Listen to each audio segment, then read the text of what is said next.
If your teeth are turning yellow, it's probably not just about coffee, food, or even how well you brush. In many cases, it can be a deeper internal signal your body is giving you. Something most people never think about is that whitening products don't actually solve the root issue. They only work on the surface, and over time, they can make enamel more fragile, more porous, and even more prone to staining. We've been taught to treat yellow teeth as purely a cosmetic problem, so naturally, people try to fix it by scrubbing harder, brushing more aggressively, or using stronger bleaching products.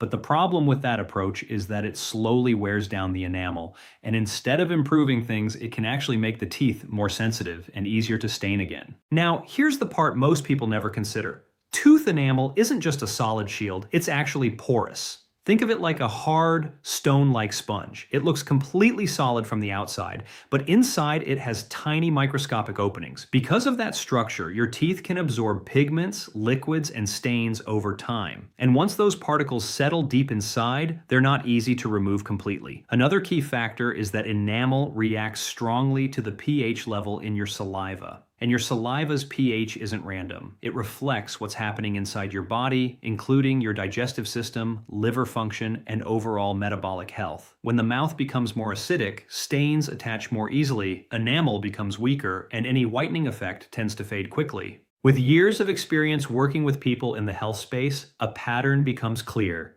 Many cases of persistent tooth discoloration aren't just external staining.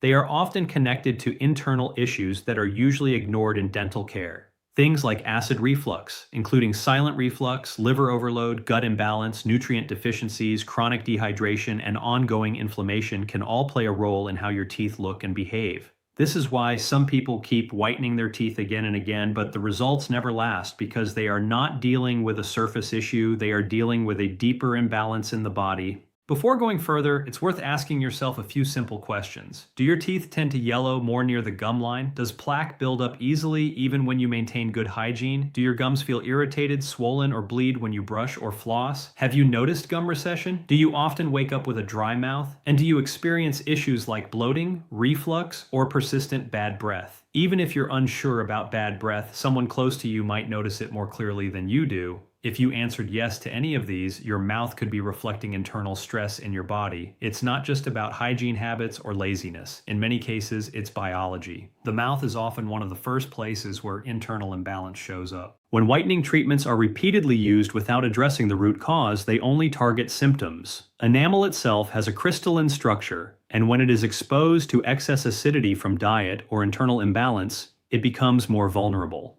Whitening agents like bleach don't just remove stains, they also interact with enamel proteins and can change the surface structure of the tooth. Research in oral health has shown that acidic environments can speed up enamel erosion. Lower saliva buffering capacity is linked with more discoloration. Imbalances in gut health can influence the oral microbiome, often leading to issues like bad breath and gum sensitivity. Mineral deficiencies can also slow down the natural repair and strengthening process of enamel. So, while whitening treatments may create short-term brightness, they can also leave teeth more sensitive and less protected over time. It's similar to overprocessing hair. You might get the color you want temporarily, but the structure becomes weaker. What many people don't realize is that repeated whitening can increase sensitivity, disrupt the natural bacterial balance in the mouth, and make teeth more porous, which can actually lead to faster restaining. This often traps people in a cycle of whitening, sensitivity, and discoloration again and again. So instead of only focusing on surface whitening, the better approach is to support the mouth's natural environment. One simple step is using baking soda combined with a small amount of activated charcoal once a week. Baking soda helps balance acidity in the mouth, while charcoal can help bind surface impurities.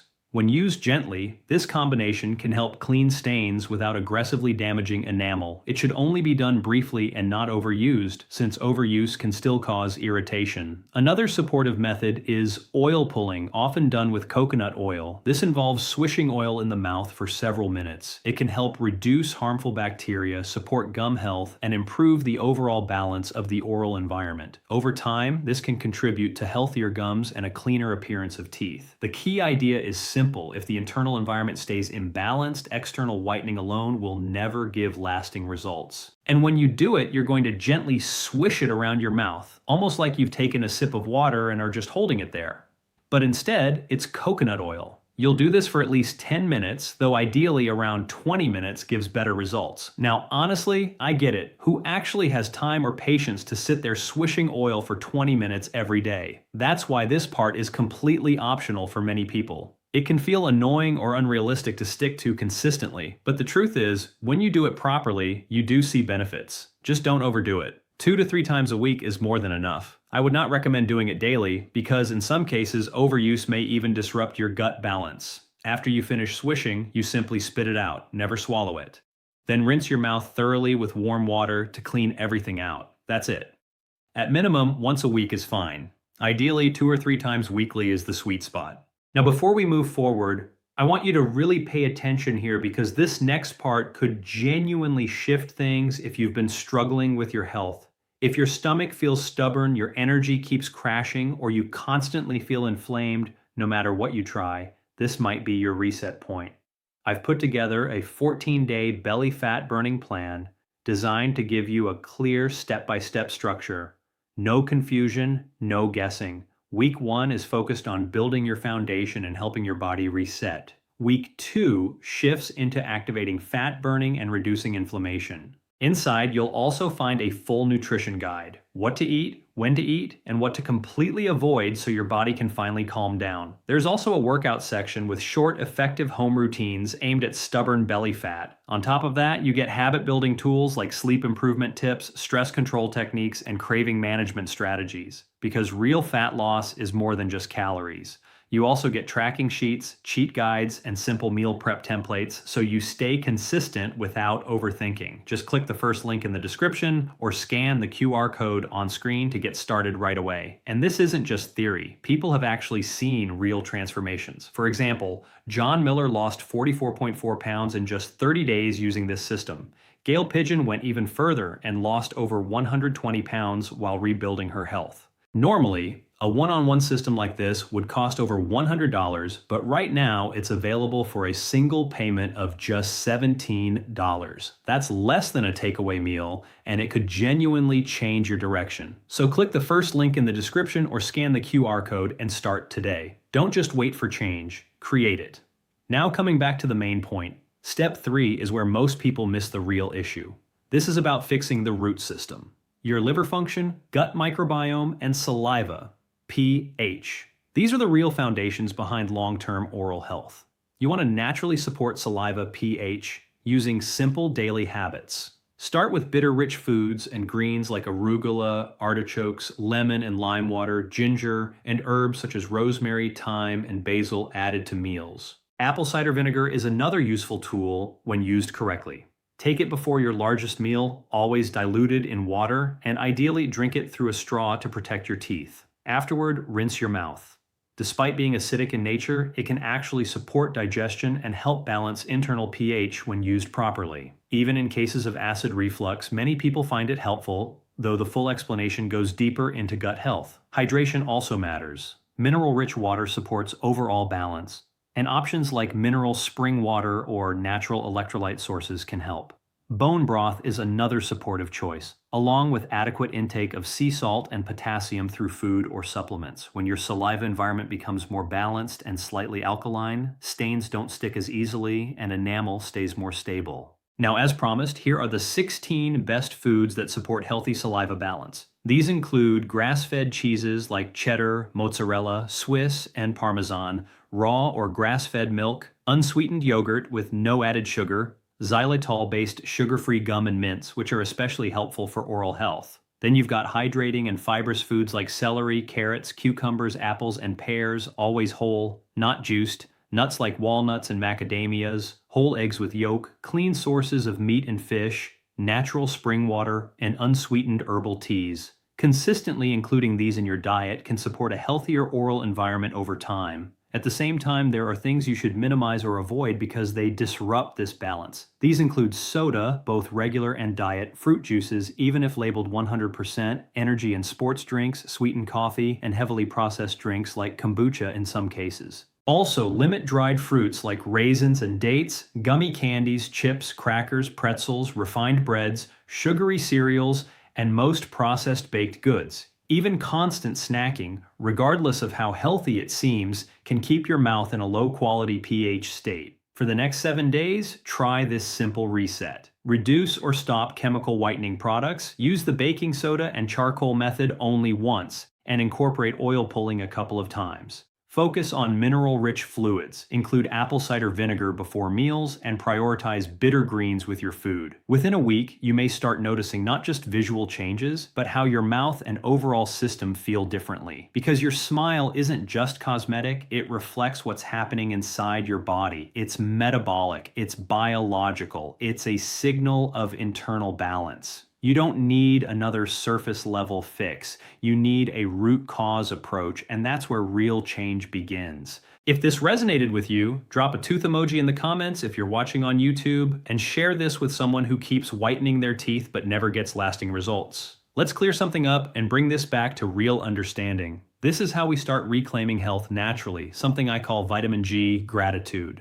Now I want to answer a few of the questions you've been sending in. First one, doesn't baking soda damage enamel? The reality is, enamel isn't destroyed by alkalinity, it's damaged by acid. Baking soda is mildly alkaline and very low on the abrasiveness scale, especially compared to many whitening toothpastes people use daily. When used correctly and sparingly, like once a week, it helps neutralize acids in the mouth. That actually supports remineralization instead of stripping the enamel. It's more of a buffering agent than a harsh cleaner. It helps bring balance back to the oral environment. Even some biological dentists use it during cleanings because of its gentle nature. I personally trust practitioners who understand this system at a deeper level and incorporate it responsibly.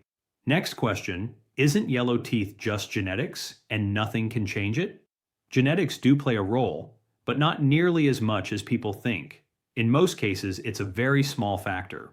Things like enamel thickness may be influenced by genetics, but what actually determines how your teeth look day to day is your internal chemistry, your saliva pH, your mineral levels, and your inflammation status. Even someone with naturally thinner enamel can see improvement in brightness when their oral environment becomes healthier and more balanced. So it's not fixed or permanent like many assume. Before we continue, I want to share something that can take everything you're learning here to another level. I've put together a free guide that breaks down something most people never hear about, the idea that certain healthy vegetables may actually be working against your gut, slowing fat loss, and increasing inflammation in some individuals.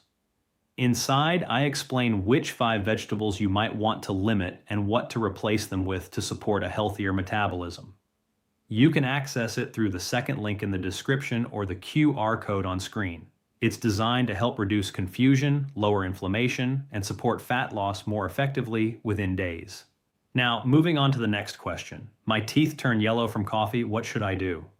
Yes, coffee does stain teeth. That's no secret. It's something I've experienced myself in the past as well. But here's what most people miss. Coffee alone isn't the full story. 2 people can drink the exact same coffee, yet only one ends up with persistent staining. The difference isn't the coffee, it's the condition of the mouth. When saliva is more acidic and the oral environment is imbalanced, stains bind more easily and become harder to remove. So yes, brushing after coffee helps, but it doesn't solve everything.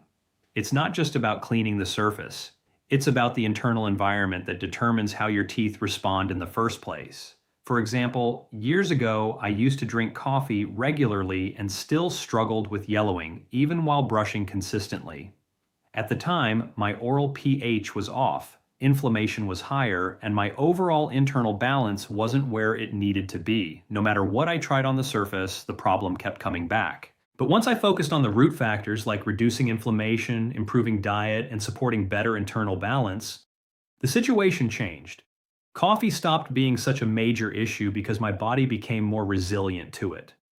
That's the key point here. It's not about blaming coffee alone. It's about understanding why your body is reacting the way it is. When you address the root causes, even the same habits don't affect you the same way anymore. I hope this helps put things into perspective. And if you found value in this, share it with someone who's stuck in that cycle of whitening but never getting lasting results. And if you're interested, I've also shared another video that's been going viral about a simple addition to rice that may help support better glucose control, gut health, and reduced insulin spikes. You can check out the next video on screen to learn more.